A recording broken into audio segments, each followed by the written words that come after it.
In 2005, the film Brokeback Mountain was released and gained massive amounts of attention from mainstream moviegoers. The performances of Heath Ledger and Jake Gyllenhaal broke the expectations of many. This made way for both representation and ridicule of gay relationships in film. You are too much for me, ass. You sound a horse and bitch. I wish I knew how to quit you. Then why don't you just let me be, huh? Because you Jack that I'm like this. In the movie, the two main characters battle the reality of social stigma and anti-gay sentiment. Living authentically, especially in queer communities, is vital to the well-being of a person. The film Brokeback Mountain follows two men in rural Wyoming in the 1970s. Jack Twist and Anna Stelmar are paid to herd sheep for the summer. Over the course of a few months, they develop an intimate relationship. Brokeback Mountain becomes their space to express their shameful connection. However, after the job ends early, Jack and Ennis are separated. Years later, Jack and Ennis continue to long for their time on Brokeback Mountain, while trying to follow a heteronormative life path. Both men marry women and have children within the next 4 years. Jack lives in Texas and Ennis stays in Wyoming. One day, Jack mails a postcard to Ennis asking him to meet up later that month when he's in town. Upon reuniting, Jack and Ennis decide to meet up on regular fishing trips afterward. During the recurring fishing trips, the two express feelings and intimacy they expressed on Brokeback Mountain.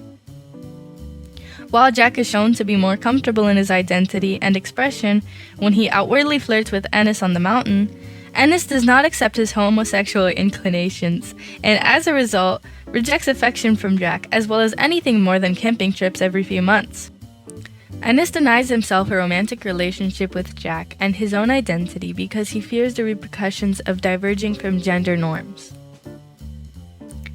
Ennis's wife catches on to his cheating with Jack, causing him to lose connection to his children. Jack struggles with his wishes to live authentically and is more or less out, while Ennis struggles with his relationship to societal expectations.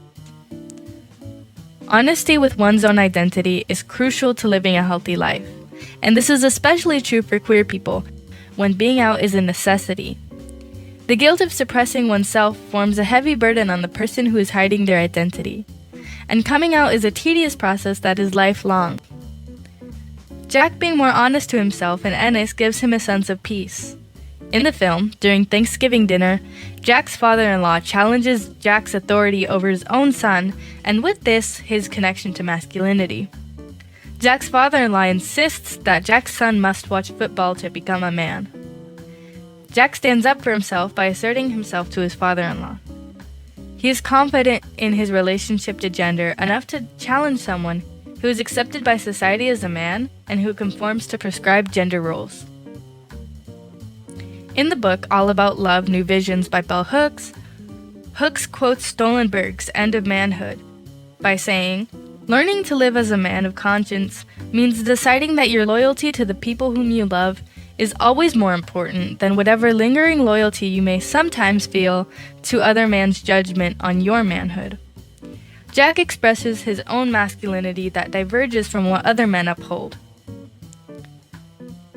In the same book, Hooks also writes, "In today's world, we are taught to fear the truth, to believe it always hurts.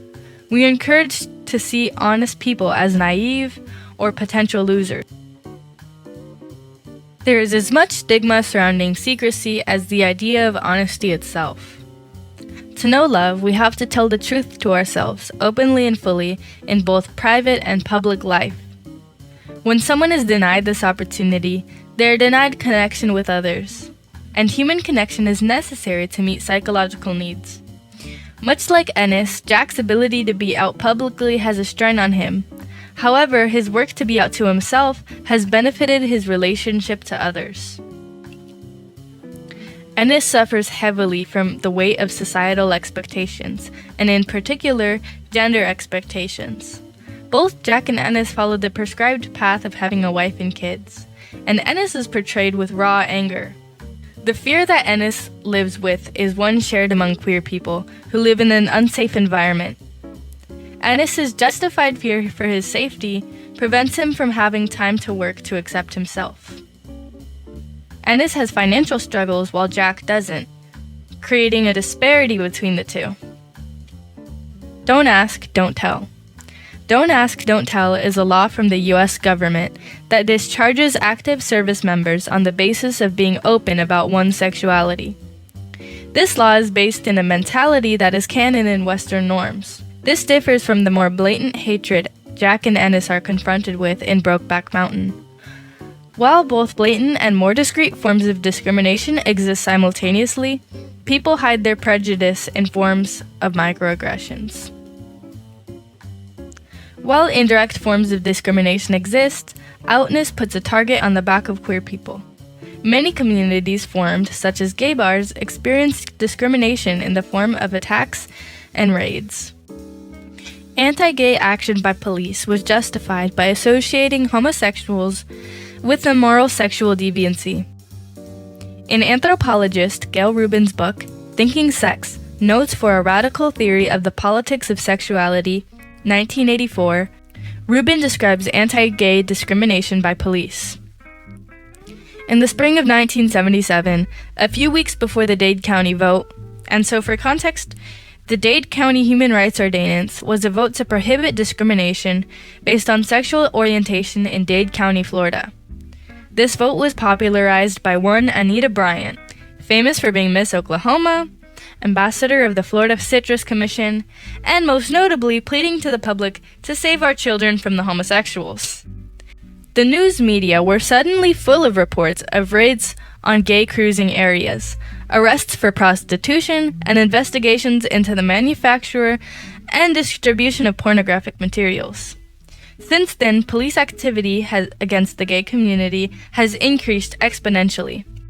She continues to describe how behavior outside of monogamous heterosexual married couples is pathologized. In the 1970s, medicine and psychiatry multiplied the categories of sexual misconduct. The section on psychosexual disorders in the Diagnostic and Statistical Manual of Mental Disorders, or the DSM, of the American Psychiatric Association is a fairly reliable map of the current moral hierarchies of sexual activities. The APA list is much more elaborate than the traditional condemnations of whoring, sodomy, and adultery. The more recent edition, DSM-3, so at the time Rubin wrote this, currently it's the DSM-5, removed homosexuality from the roster of mental disorders after a long political struggle. But fetishism, sadism, masochism, transsexuality, transvestitism, exhibitionism, voyeurism, and pedophilia are quite firmly entrenched as psychological malfunctions. 45 books are still being written about the genesis, etiology, treatment, and cure of these assorted pathologies. In Western society, it is never safe to be completely out.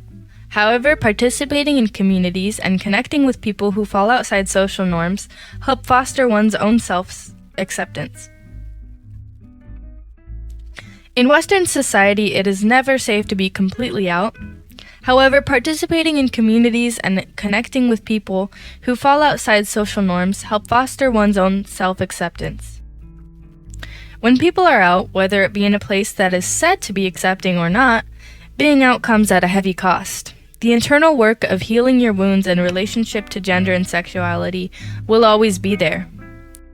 Not being able to do something crucial to your well-being is something to mourn.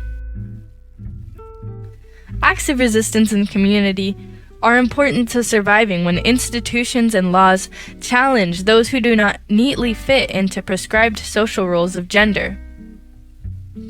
Brokeback Mountain is nowhere near an advancement in queer theory or radical or completely accurate, but it exists as a lens into what people experience. The aura that the film is shrouded in is a history that molds the experiences of many.